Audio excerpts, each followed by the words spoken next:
WSTU, it is time for Official Access with Seniors versus Crime, a special project of the Florida Attorney General. Here is our host, Deputy Regional Director Marty Jacobson.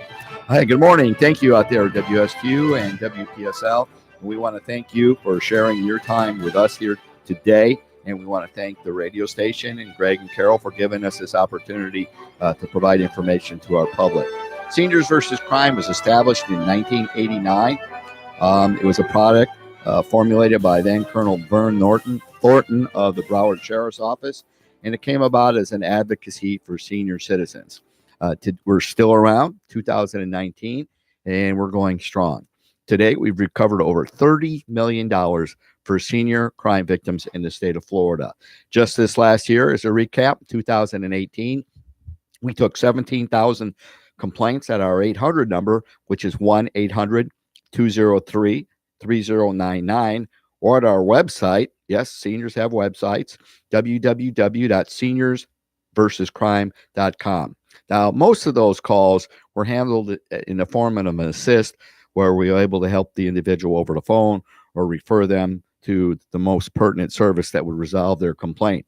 However, 599 of those complaints became civil actions that Seniors versus Crime mitigated, where we recovered $2.1 million for the senior victims of crimes in the state of Florida. Along with that, we had 126 criminal case referrals working with local law enforcement agencies. Now, how does Seniors versus Crime work? Because we typically think of, a police officer with a badge and a gun answering your report. Seniors versus Crime, through our phone number or through our website, takes your complaint. We look at your complaint and we decide where are you going to get that best bang for the buck. If there's probable cause, should we be contacting a local law enforcement agency or a sheriff's office, or should we be contacting a state agency because the complaint is very specific, such as the Department of Banking and Finance or the State Insurance Commission? Or maybe we should be contacting the Secret Service, which investigates credit card crimes, or the FBI, or a combination of both.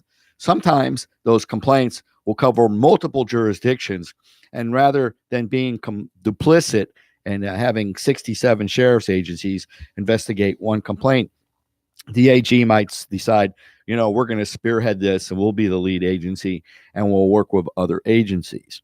An example of that is travel agency crimes. We have a preponderance of individuals who have bought vacation plans, and you think you're going to get the vacation of your dream, and the only vacation you can get through this company is a fishing trip in Minnesota in February. Well, it was so prevalent that the Attorney General's office has decided to take the lead on that case and many other cases, such as price gouging and consumer fraud issues. Whether they're prosecuted criminally or civilly is something that they decide a little higher up above our organization, because what we do is mitigate. Excuse me. We'll take that complaint and we'll try to pull the parties together if in fact we can locate the perpetrators, and we bring them to the table to see if we can fix a problem. Now, there's specific statutes in the state of Florida that give senior citizens a presumptive class as far as their victimization. We look at Florida Statute 501.2077, which says if an individual or a company willfully uses a deceptive or exploitative practice against a senior citizen, and we define a senior citizen as 60 years of age, or a vulnerable senior adult, and vulnerable is open to interpretation as well, but we look at things such as dementia and Alzheimer's, or in my case, my wife says I'm just plain stupid. So that would create an area of vulnerability on my part. And we look at that and say, did you take advantage of this person, in their presumptive class? And if so, we can show that you took advantage of them, then you can be fined $15,000 for each violation. Now, this program is very generous. We bring people to the table first to try to resolve conflict. Now, if we can get money back, like I said, we've recovered $2.1 million last year. For the consumer, we are going to do that. When this organization first started back in 1989, we would use investigative cost recovery to fund the organization. Now, we are located throughout Florida. We have 38 offices throughout Florida. My area of supervision, I cover from Highlands County to Key West, and I have 9 offices in my area of responsibility, with the local office being in the courthouse annex in St. Lucie West. Seniors versus Crime, it has an office within the confines of the St. Lucie County Sheriff's Office in the Crime Prevention Bureau. And we are very thankful for Sheriff Mascara, who provides us that support to allow our personnel to work out of that office. So if you have a complaint, you can call the 1-800 number and initiate your complaint. You can go online to initiate a complaint, or you can make an appointment and come into our Port St. Lucie office. And our hours change from time to time because of staffing. So go online or give that office a call and find out what the office hours are. And hopefully we could be successful in resolving your complaint. Now, as I said, initially we were refunded by cost recovery, but it's difficult to determine what our cases are from year to year. And what is cost recovery exactly? We would take a percentage of each case that we solve to help pay for staffing and running the program. Gotcha. Okay. And I can say this, one of our first cases was against a tire distributor, and they were overcharging for recycling of tire disposal. So you take your car in, you buy 4 tires. At the time, they could charge $1 for tire disposal, but they were charging $2. So in effect, they were pocketing $1. Now, we reached an agreement with that company, and they settled for $1 million, which initially funded Seniors versus Crime. But now, because that's so unpredictable, what we do is we seek grants, and the program is totally funded through grant writing, corporations, criminal justice grants, and every penny that we collect in a form of recovery goes back to our victims. Nice. We have 2,000 volunteers in the state of Florida, with 200 of them operating our offices.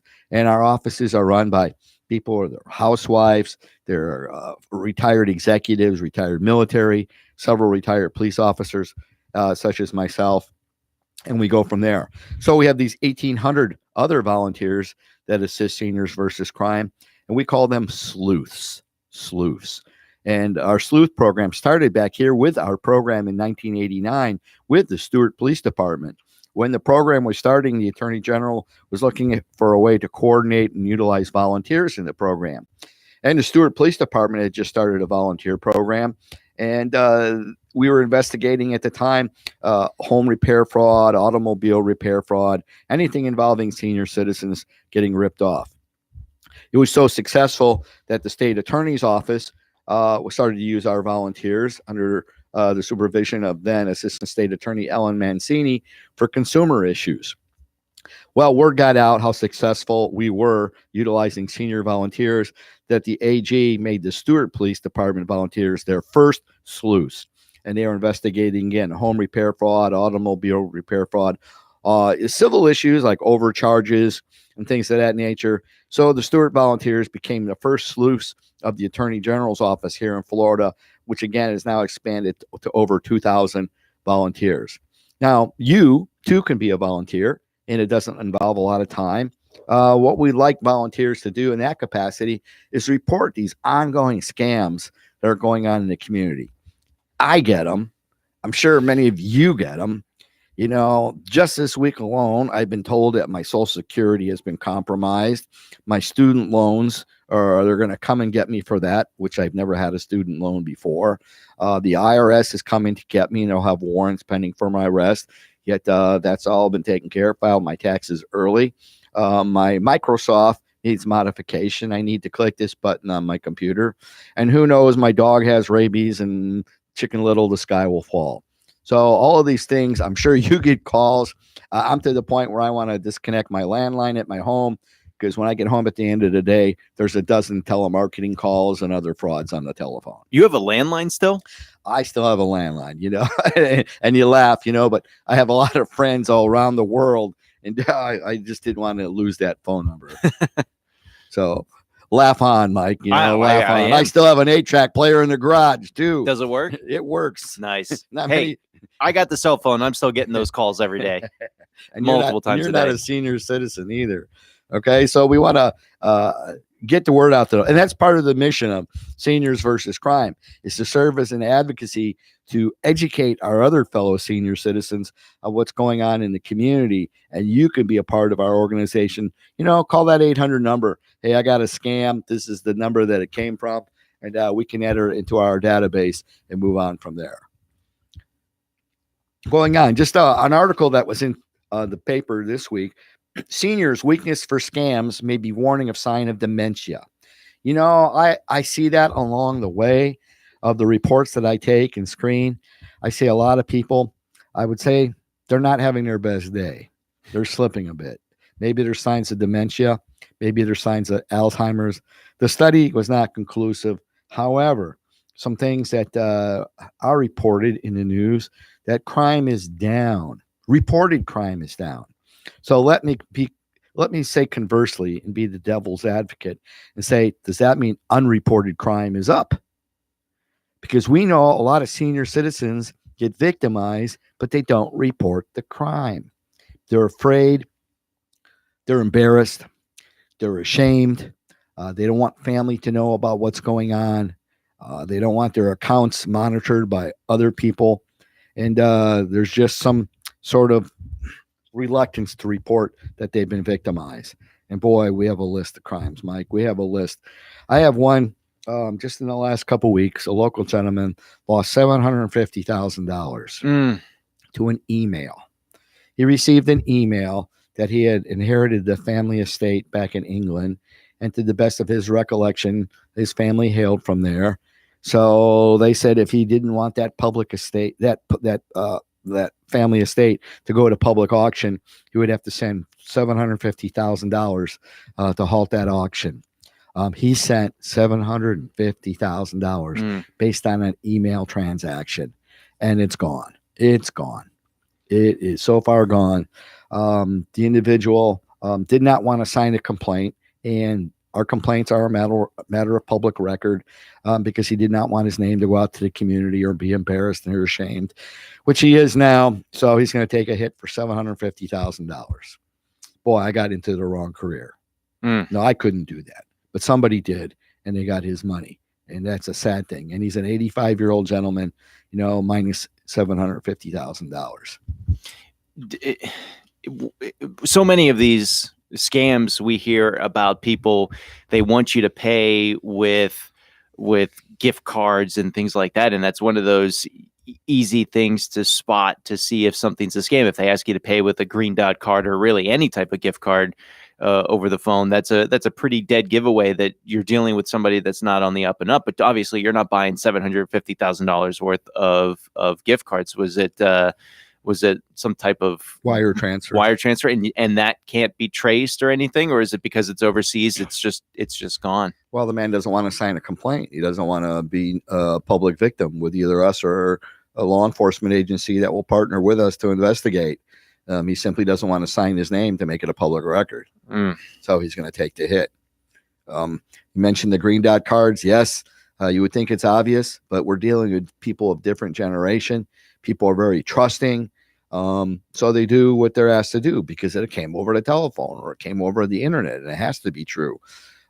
Some agencies, like here locally in the Stewart Police Department and others that I visit, they are actively going out to their banks and their grocery stores and saying, when you get a senior citizen coming in, making a big request for gift cards, please educate them that this is possibly a scam and call us and we'll have an officer come down. And a lot of them are doing that. But still, people are slipping through the cracks, and excuse me, you get a call that your grandson is in jail and you need to send his bond money and you need to do it through Western Union or a Green Dot card. People are doing that. Call to see where your grandson is at. Call to find out where the relative is at. Use due diligence before you send any money, but sometimes people live in a different paradigm, in a different dimension, and they don't do that. So they become victims. Hey, maybe your grandson needs to spend a night in the slammer. I have my brother-in-law on the list, so hopefully, if they call, we have an appropriate response. Well, a little facetious communication here this morning. I don't know if he'd be listening, but here nor there. Well, there's some other things that rise to the list here that I want to share today. Okay. Had a call about a business. And of course, we work in partnership with the Better Business Bureau, recommending that people check, and other organizations to vet the people that you hire. And in this one particular business, they have an A+ rating with the Better Business. However, using further due diligence, we find out that the individual does not have a business occupational license, nor does he have insurance. But he comes with an A+ rating, and he has comments that are very favorable to his workmanship. So the question is here, do you hire someone who isn't licensed and who isn't insured, to do some work and gamble in that respect? And we have a lot of complaints of unlicensed businesses and contractors, or people who purport to be contractors and can't do the work or don't finish the work when it's paid for, especially up front. A couple cases that I want to share here. Individual had a contracted for a roof to be done on their home, wanted to flip the home, make a profit, and subsequently hired a legitimate contractor. They used due diligence, made sure the contractor was licensed, made sure they were insured, had all their competencies with Department of Business and Professional Regulations signed off, and entered into a contract for $24,381. When the home was to be sold, the potential new buyer had an inspector come in to inspect the roof, and the inspector failed the roof. It's a brand new roof, $24,000.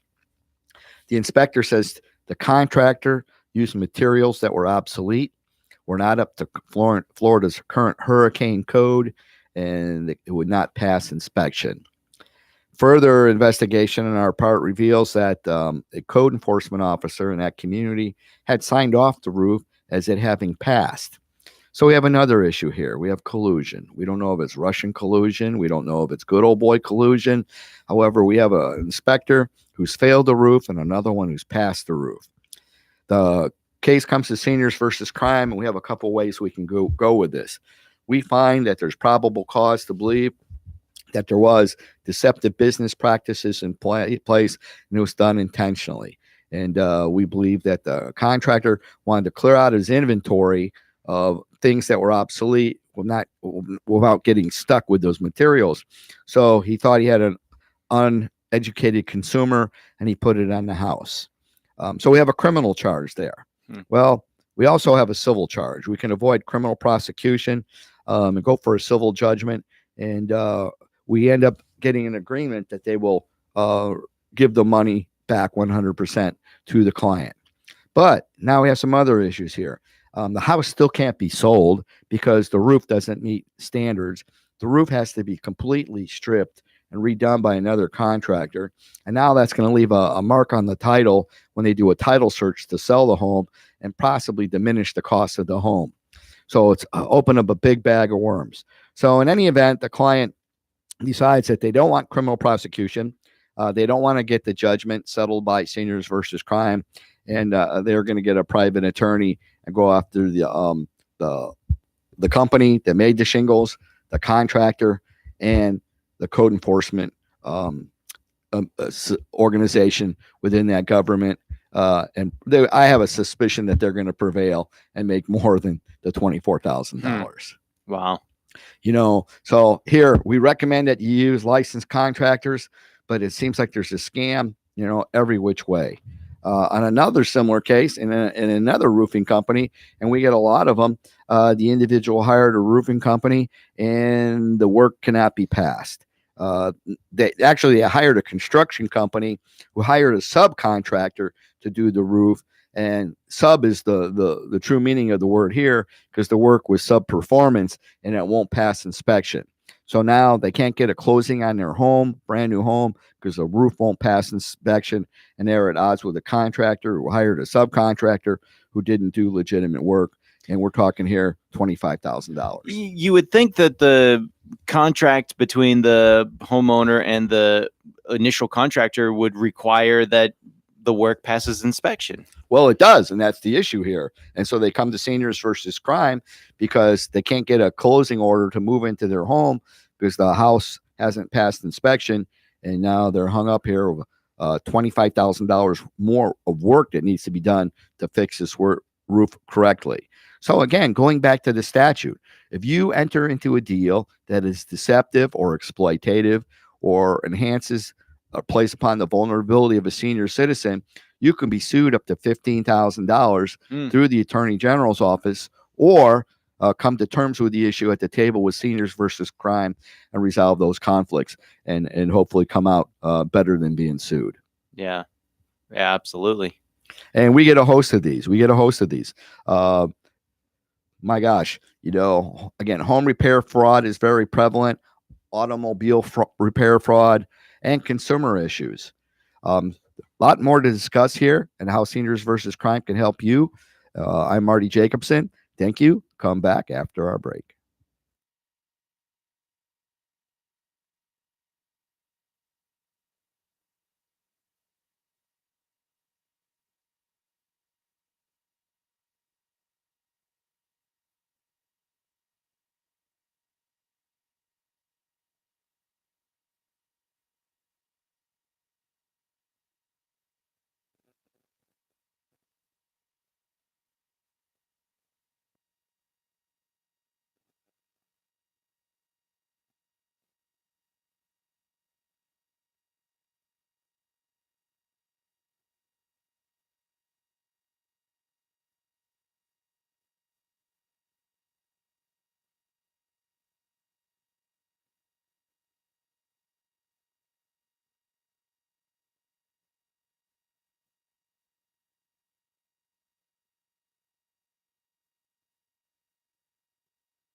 WSTU, it is time to go back to official access with Seniors versus Crime, a special project of the Florida Attorney General. Here is our host and Deputy Regional Director, Marty Jacobson. Thank you very much. And once again, I want to thank WSTU and WPSL for allowing us to have this time to share Seniors versus Crime. We're a special project of the Florida Attorney General's office, established in 1989 as an advocacy for senior citizens who've been victimized by crime. Our role is to educate the public on patterns of crime geared at senior citizens and to provide mitigation services to help you acquire money that you may have lost during a con game or a fraud.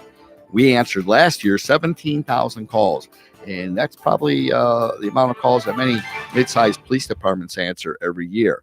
Most of those calls that we determined could be serviced through an assist with a recommendation or one of our personnel giving advice on how to resolve the complaint.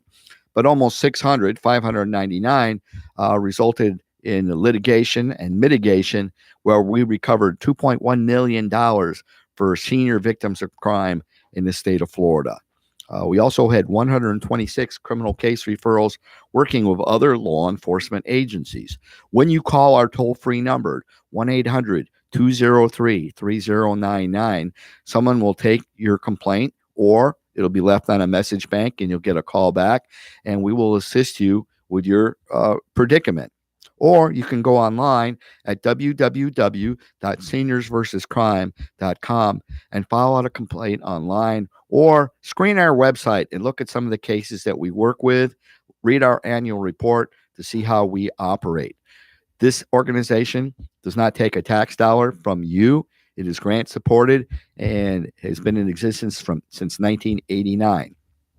I've been going around the state and not just educating the public, but law enforcement agencies as well, because a lot of police officers don't know that we exist. In their police academy training, a lot of things get lost in the shuffle, and thinking about senior citizens and their victimization is a little bit different to the excitement of being in a pursuit and chasing down people and jumping over fences, and getting in gun battles and things of that nature. But we see that crime today is probably more cerebral than it has been in the past. As I mentioned in the last segment, many law enforcement officials are reporting that reported crime is down in our community. That is good. However, what about unreported crime? And that's something that Seniors versus Crime sees. We see a lot of unreported crime. When I go out to do seminars at HOAs and condominiums and other groups, I always have someone come up to me and say, I have a friend. Yeah, and that friend is probably closely related to them and their personal predicament. But let me say, Seniors versus Crime is available to come out to your social group, your HOA, your condominium, community organizations to explain what we do and how we do. And it's all for free, the presentation and the assistance that we provide to you.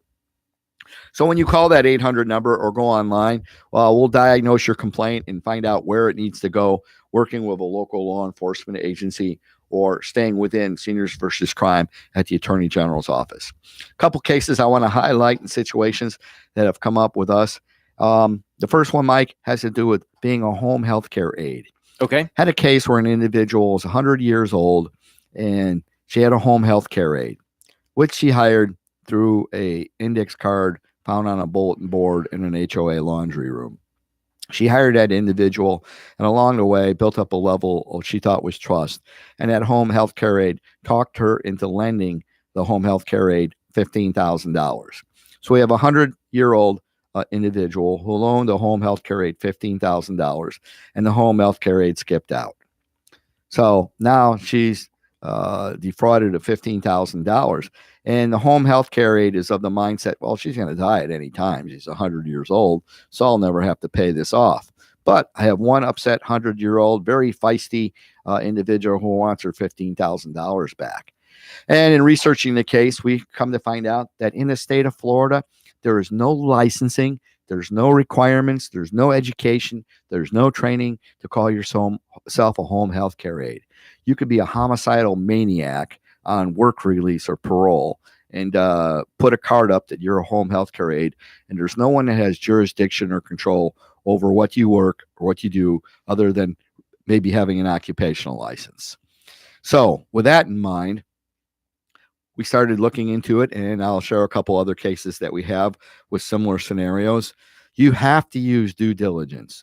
If you are looking for a home health care aide or someone to assist a loved one who is up in years, there are a couple things you can do. Maybe you want to use an agency that specializes in that, and they've done some footwork for you up front by doing a background investigation on the person that's going to be coming into your family member's home.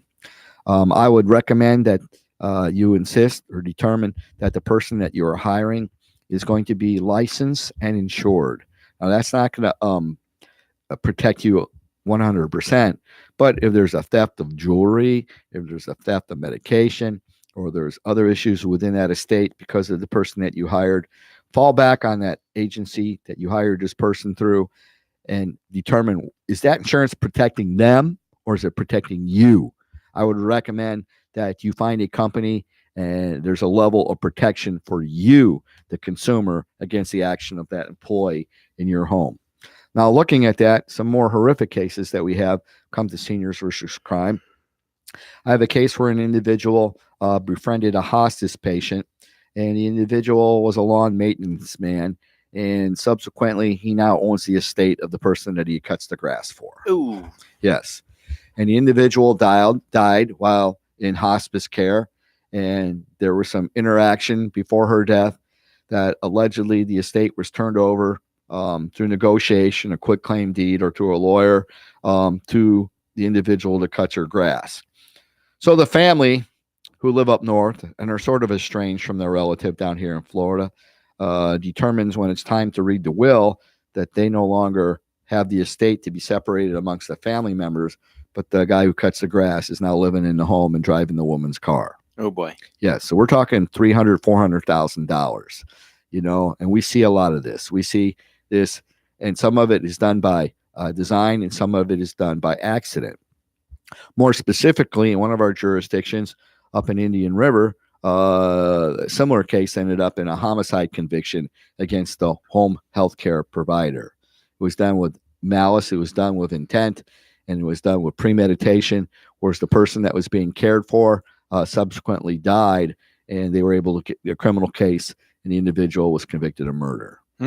So, you're looking at something as benign as trying to get help for grandma, to go shopping or to do her laundry, and you end up in this big case leading up to a homicide case. Well, to go back to the case of the person who was cutting grass and ended up inheriting the entire home, how can you guys be able to show that there was fraud or manipulation involved and not just the case? Maybe the person who passed away, they were like, hey, my family, I don't speak to them ever, or this person I see all the time, I'm friendly with, he's nice, I'm gonna just leave everything to him and be done with it. One final little, shot across the bow to my so-called family. Well, that's what we have to look at. We have to see, is this done with intent? Is there probable cause? There's some other issues there. In this case, the person who cut the grass misrepresented himself as a family member and had the woman cremated. So it got even deeper. And he had a motive to, gain by receiving the estate, et cetera, et cetera. Sure. So we have to sit down with, local law enforcement, and our role here is to deal with exploitation. And that's how one of those cases came to us. The family member reported it as an act of exploitation against a senior citizen. And as we dig through, we say, no, there's more to this than exploitation. We need to have a discussion with law enforcement, to see if there's a criminal charge here as well. In any event, if it goes civil, if it goes criminal, the family, I know, will retain attorneys, and potentially they'll work it out in court. Mm-hmm. The bigger issue is, did the individual facilitate her death even though she was in hospice, or did she die of natural causes, as was presumed under a hospice death? But another case we had, similarly, a gentleman befriended a home health care worker, and on his deathbed signed a quick claim deed to his estate. The family came down here, and the local law enforcement agency shared that information with them, and they were able to make a criminal arrest. But the individual was death by deception. You're signing. What do you think you're signing on your deathbed? Are you signing your, a goodbye card, your last rites? But in this case, the individual signed a quick claim deed to his estate. So that was investigated, and the individual went to jail. You really do have to use due diligence. And, I hate to be the bearer of bad news, but you can't trust everybody. And I find that senior citizens are so trusting, and they're so willing to trust people. They're of a different age. And I say senior citizens, and I am one, but I'm not that trusting. I guess it's because of my background in law enforcement. And we have to use due diligence. And Seniors versus Crime is out there to help you. And some of the tools that we recommend is, you call the Better Business Bureau. We work in partnership with them. You call your local licensing authorities to see if the individuals are licensed. You use due diligence and check references to see if the individual can meet muster. So today you have to do that. You really have to do. And I don't want to be disparaging, but even if the person comes highly recommended, you have to do your own research. This might be outside the typical purview of the show, but you mentioned, elderly people, seniors are more trusting in general, and that's why you feel that there's a lot of them that fall victim to scams and cases like this. Is that a generational thing, you think, or an age thing? Meaning, was that generation in particular always more trusting than maybe pre or the following generations, and therefore more susceptible all along, or is it something that comes about with age? I think that's an unanswered question. The old Gabe show, the $64,000 question. Here I am, a senior citizen now. I'm 61 years old, and I don't have the level of trust that I find in people that are 10, 15, 20 years older than me now. and having been in law enforcement over 40 years, when my wife comes home from work, I give her a hug, a kiss, and I check her for warrants, you know, but that's because I've been a policeman, and I don't mind searching her either. She's an attractive woman, Yeah, sure. here nor there. But, that's, again, unreported crime. We know through our research that only 20% of senior citizens report being victimized. The average scam is $2,000, and we're talking 20% of all victims being, reporting the crime. So crime must be a booming business in the United States because 80% of those people in that age group do not report. And you mentioned earlier in the episode the story of someone who was scammed out of $750,000 and didn't report it for fear of embarrassment and being linked to it. And is that, again, this might be an unanswerable question, but the first thing I thought of there is Florida is known for having very loose laws when it comes to the information that goes out there. Pretty much everything that goes through the court system, the legal system, is public record. So names and information gets released out there. I would assume that that's not necessarily the case in every state. So Correct.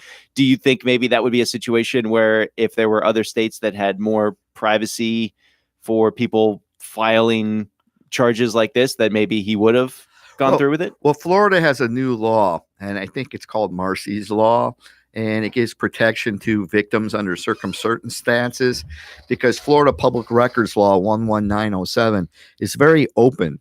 Right. And we've seen cases here in Martin County with public officials going to court, about failure to disclose emails and things of that nature. And it's the same in law enforcement. Once a report is made and it's no longer under investigation, it becomes a public record. And we're seeing that with the massage parlor cases here, of arguments, what can be disclosed, can video be disclosed, etc. And the same things applies to us. Victims don't always want to be identified. So they choose not to fill out a complaint, and take their lumps and go on from there. Now, other states have different laws. The federal government has different laws. Sometimes we get into it, and someone will want a copy of our report, and the report will show refer to a federal law enforcement agency, and they want us to get the report to give to them. No, the federal government operates under different conditions, and they don't have the same disclosure requirements as the state of Florida does. So it's a map of different laws, rules, and regulations for different jurisdictions.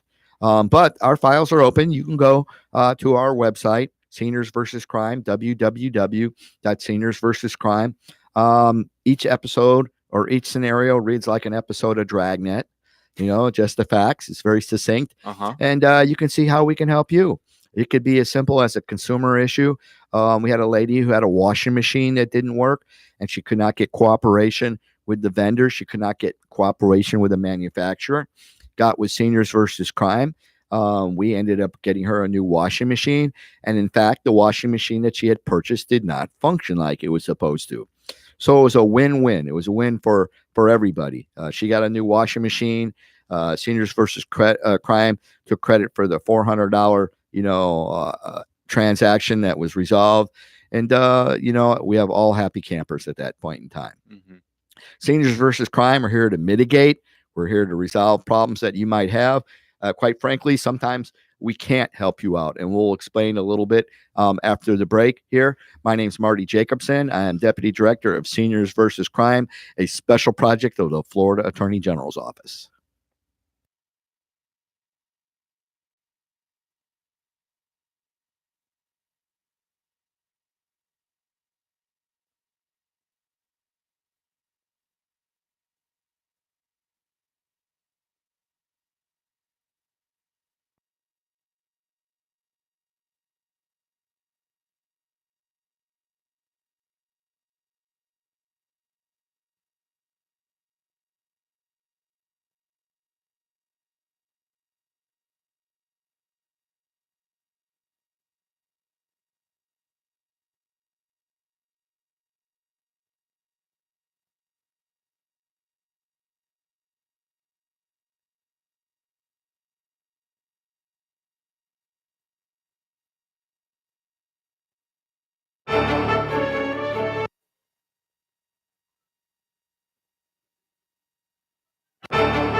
WPSL and WSTU, we go back to your official access with Seniors versus Crime, a special project of the Florida Attorney General. Here's our host and Deputy Regional Director, Marty Jacobson. Thank you very much. I want to thank WSTU, WPSL for this time. It is very valuable for us to be able to get out information about seniors versus crime. We started in 1989. We're an advocacy for senior citizens and a special project of the Florida Attorney General's office ever since our inception. We are not tax funded. Our organization is sustained through criminal justice grants and support from different businesses who support our cause. However, our mission is to work for seniors who've been victimized by crime, to educate seniors, and to work with the Attorney General's office to make people whole. Mike, a lot of crimes, a lot of different variations of crimes. A lot of seniors do not report, and that is a little frustrating for us. But we're out there. You can call us. We get a lot of calls, such as I have a friend, et cetera, et cetera. One of the caveats of seniors versus crime is we have to represent the victim. We get a lot of third-person calls and say, I have a friend who's being victimized. Well, that friend might not want to report. They might not want to open their name to public disclosure or their scenario. But we have to represent the victim. We cannot represent third persons. The victim has to sign a complaint form with us, and then we can proceed from there. Sometimes we'll find out that people make reports, and they're very valid reports, and we need to pursue it, even though we don't have a signed complainant, and kick it up a notch and maybe go to another organization that does not have the same rules and caveats that we have. An example, a gentleman comes into our office and he signs a complaint. Boy, it is an extremely thorough complaint, very well written. And he wants to report an incident of valor theft. He's a Marine, not retired Marine, but a veteran. He belongs to a Marine Service Club. And he reports that an individual in his club wears medals and accolades that there's no way that he could have ever earned. And he does a lot of things in the organization based on those accolades and medals that we find out that simply he never earned. In Florida, it's a first-degree misdemeanor called valor theft. Mm-hmm. And we have a lot of veterans out there. I have a son who's in the Army, and I find it pretty disgraceful that someone would claim to have won a Purple Heart or a Bronze Star or anything like that when they simply didn't earn it. So we listened to him. We took the complaint. He said this is, in fact, not only a crime in the state of Florida, it's a federal crime. However, you as the complainant do not have standing in this matter, and you are a senior. We cannot investigate the matter because you have no standing. So we deferred the issue to local law enforcement, and in this case, St. Lucie County Sheriff Ken Mascara assigned a case to one of his detectives who was a Marine, and the Marine took the case and made a criminal case, and the man was arrested for valor theft. Mm-hmm. Now, not like robbing a bank, or taking money from somebody, but indirectly there's allegations of some misspent monies and inappropriation of funds based on his credentials. Now, when you say that the person who brought the complaint to your attention didn't have standing, is that because they didn't personally lose money or they weren't personally harmed?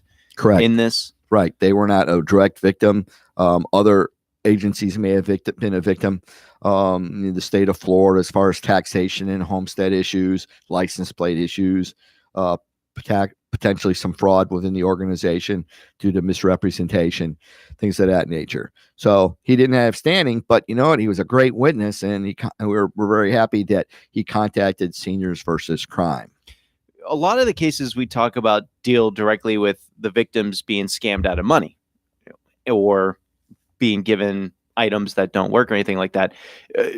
Something tangible that they are losing out on. Are there situations where you guys get involved if there's not necessarily a tangible loss, maybe just mistreatment, yes, general abuse, things like that? That's good. Good question. And, those are things that we might have to refer elsewhere. I'll give you an example. We got a call from a law enforcement agency over the weekend, and they have an issue in a nursing home where they're alleging mistreatment. Now, in the state of Florida, the Attorney General's office has jurisdiction as to the events that happen in nursing homes. Okay. A lot of people don't know that. And the local law enforcement may not have even known that. So we educated them and said, look, the Attorney General's office has an investigative unit that is solely in charge of investigating Medicare fraud, Medicaid fraud, and abuse issues in nursing homes. So we defer that complaint, and it came from law enforcement, about investigating that nursing home. We will get, go ahead. No, I just wanted to clarify something. You said the Attorney General has jurisdiction over nursing homes. So let's just say there's a nursing home in the city of Stuart. A crime happens in that nursing home. The Stuart Police Department does not investigate. It would be the Attorney General. Yes. Really? Yes. Wow. Okay. Yes. Because that is their jurisdiction by statute. They will take the initial investigation. They won't walk away from it. Sure. They're not probably make the arrest right then and there. They're going to defer to the Attorney General's office, who has an investigative unit that does that. However, it doesn't have to be just a crime. It could be issues of abuse. Someone isn't getting fed regularly, or visitors come in and they find urine stained bedware. They're not getting exercise. There's other issues that don't rise to the level of a crime, but the Attorney General's office through that unit would investigate that as well. We'll get calls from individuals who want to make a complaint against their homeowners association. That's another area that we would not look at. There's a specific program, the Florida Ombudsman Association, that looks at issues within HOAs. And I know WSTU, WPSL, you do programs. We refer to your program, on Condo Solutions. Yes. Is that the correct name of the program? Condo Solutions, Right. Mondays, 9 a.m. There you go. And we use that as a reference and have referred people to your host on that show because they have specific answers to those questions. Right. And we might have to refer them to that HOA organization within the state of Florida. We'll get issues where people complain about medical services. I had a gentleman called, said he paid $6,000 to have his teeth fixed, and the dentist allegedly fixed the wrong teeth, and now they want $6,000 to finish the job. We refer that to the Florida Agency on Healthcare Administration, which is very specific to healthcare issues. So that is something that we would not look at. But you're free to call, Seniors versus Crime. And again, we had 17,000 calls last year. And those are some of the questions that we may answer, and we can refer you to the correct reporting source. Right. Because sometimes that in and of itself is a fantastic resource. Because I know I've had times in my life where a certain situation has come up and I've thought to myself, I know this isn't right. I know there's somebody out there that can help me. Right. I don't know who to call though. Mm-hmm. And it's nice knowing that there's an organization, Seniors versus Crime. You guys do an awful lot, but sometimes being just another person on the line that can say, hey, just so you know, these are the resources you should go to. I think we're listed just under Ghostbusters when you need to call Who are you somebody going to for call? help. Yeah. Who are you going to call? Yeah. So you can call us or call Ghostbusters, but I don't think they'll give you the correct referral. Now, there's some cases that might come up. They stand up and you call that 800 number, 800-203-3099.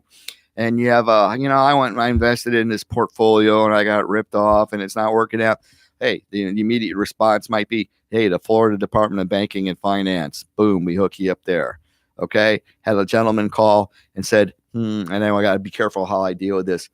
He's a service provider and he had some suspicions about people linked to terrorism. So we referred him to the Fort Pierce office of the FBI. You can report it to Seniors versus Crime, but I don't have any people that go out on the street and fight terrorism. Right. Right. Closest terrorism I have is my mother-in-law. Okay. But that's about it. We don't call the FBI in that. We just deal with it. So in any event, we were going to try to hook you up. Another individual calls and said, yeah, they got ripped off with a credit card scheme.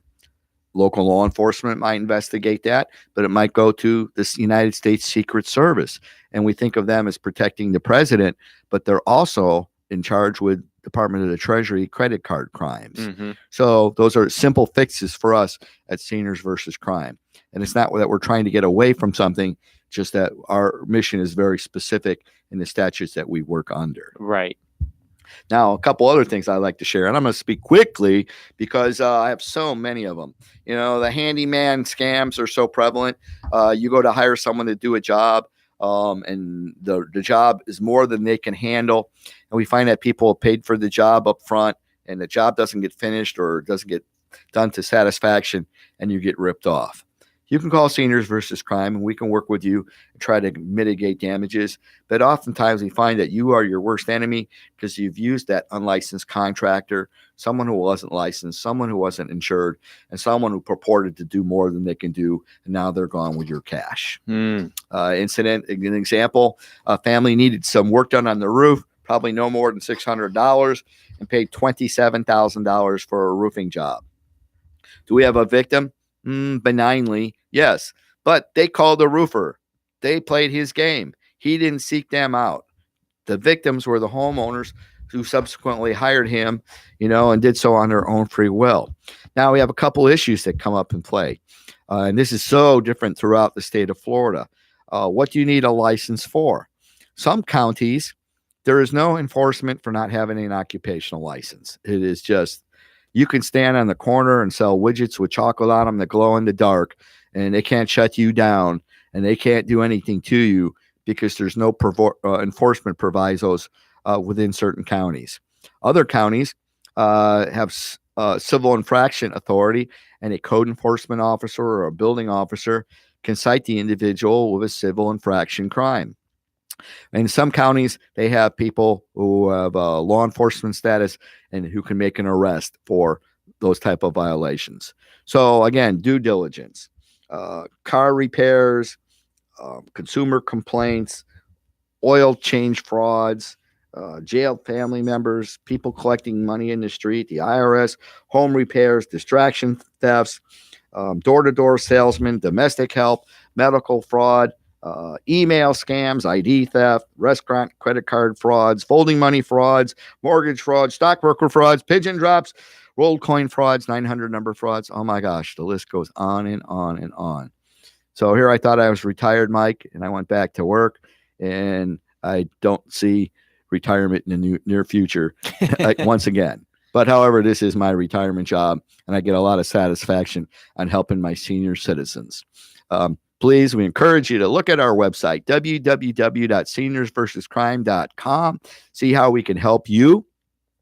Call us at 1-800-203-3099, and hopefully we'll have an answer for you to help you out. And if you do have a situation where you think Seniors versus Crime might help, or just somebody out there might want to run something by you, are those the best resources to go to get a hold of you guys? Most certainly. And we have a local office here in Port St. Lucie in the St. Lucie West Courthouse Annex.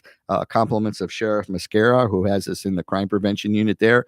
We're independent and stand alone, but work with them along the way. And once again, if you've heard this show and you have friends or neighbors who haven't, please give us a call. We'll be glad to come to you. There's no charge for our services. Want to thank WSTU and WPSL once again. My name is Marty Jacobson. I'm with Seniors versus Crime, a special project of the Florida Attorney General's Office.